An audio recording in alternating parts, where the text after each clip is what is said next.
বড় সাহিত্য সভা হ'ল আমাৰ নিজৰে জাতি। মই নিজে বড়ো হয়।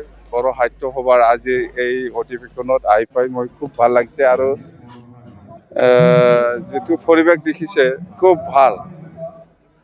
আৰু মই ভাবোঁ তিনিদিনীয়া কাৰ্যসূচী লৈ পেলাই যিখিনি এজেণ্ডা লৈ পেলাই বড়ো সাহিত্য সভাই বড়ো জাতিৰ কাৰণে সাহিত্যটো উন্নতি কৰিবৰ কাৰণে যিটো ধৰণৰ আলোচনা হৈছে খুব পজিটিভ মই শুনিছোঁ আৰু ভাল হ'ব। কোকৰাঝাৰৰ ঘটনাটো হয় জানো, ময়ো শুনিছোঁ।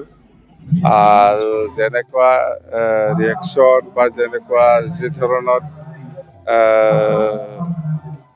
আলোচনা হৈ আছে বা প্ৰচাৰ হৈ আছে মই সেইটোও দেখিছোঁ।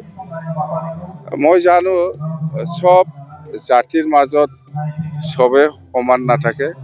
বড়ো সমাজতো কোনোবা এজন দুইজন বেয়া মানুহ থাকে, কোনোবা মুছলিম সমাজতো থাকে, কোনোবা বেংগলী সমাজতো থাকে বা কোনোবা অসমীয়া সমাজতো একজন দুইজন বেয়া মানুহ থাকে।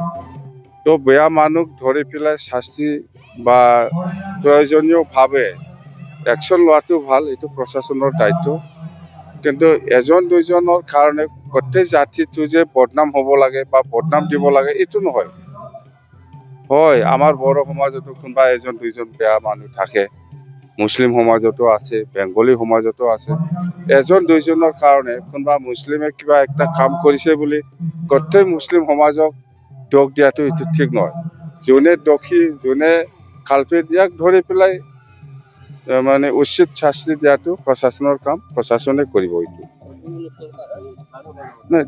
সেইটোৱেই কৈছোঁ মই যে কোনোবা এজন দুইজনে কিবা ভুল কাম কৰিছে বুলি এনেকুৱা সমাজৰ ওপৰত বদনাম দিয়া, সমাজৰ কিবাৰ ওপৰত কাম কৰাটো এইটো ঠিক নহয়। মই এইটো ছাপৰ্ট নকৰোঁ।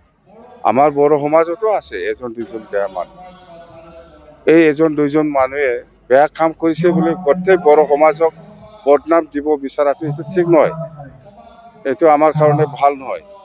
এইবিলাক ৰাজনীতি কৰিব নালাগে। মই কৈছোঁ মুঠতে ইয়াৰ পৰা দূৰত থকাটো ভাল। মই অনুৰোধ কৰিছোঁ, হয় ভুল কাম কৰিছে কোনোবা এজনে, ইয়াৰ নামত গোটেই সমাজক দোষ দিব বিচৰাটো এইটো ঠিক নহয়। বেংগলী সমাজতো এজন দুইজন বেয়া মানুহ থাকিব, কেলেই নাথাকিব। এই বুলি বেংগলী মানুহ কোনোবা এজনে বেয়া কাম কৰিছে বুলি গোটেই বেংগলী সমাজটো দোষ দিব বিচৰাটো এইটো ঠিক নহ'ব। কোনোবা বড়ো মানুহে এজন দুইজনে ভুল কাম কৰিছে বুলি গোটেই বড়ো সমাজক দোষ দিব বিচৰাটো এইটো ঠিক নহয়। যোনে দোষ কৰিছে ইয়াৰ ওপৰত প্ৰশাসন আছে, আইন আছে, বাছ। বড়ো সাহিত্য সভাৰ বিশেষ ভূমিকা আছে। এই ভূমিকা আমি সকলোৱে স্বীকাৰ কৰিব লাগিব।